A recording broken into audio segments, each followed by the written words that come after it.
আসসালামু আলাইকুম রহমতুল্লাহি ওবারাকাতুহু। সুপ্রিয় দর্শক শ্রোতা, আশা করি আল্লাহ তালার মেহেরবানিতে আপনারা সবাই ভালো আছেন। পাপে জর্জরিত হয়ে আছে জীবন। চোখ মেললেই চারদিকে কেবল অন্ধকারের ঘনঘটা দেখতে পান।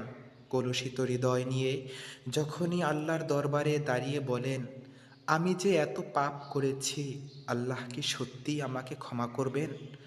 তখনই আপনার রব জবাব দেন, ইন্নাল্লাহা ইউহিব্বুত তাওয়াবিন। নিশ্চয়ই আল্লাহ তাআলা তওবাকারীদের ভালোবাসেন।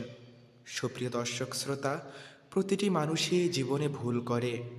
কোনো না কোনো গুনাহ আমাদের দ্বারা হয়েই যায়। এজন্য আমাদের পেরেশান হওয়া উচিত নয়, বরং আল্লাহ তাআলার উপর ভরসা করা দরকার। কেননা আল্লাহ তাআলাই বলেছেন, তোমরা পেরেশান হইও না, তোমরা নিরাশ হইও না, আমি তোমাদের সঙ্গে আছি।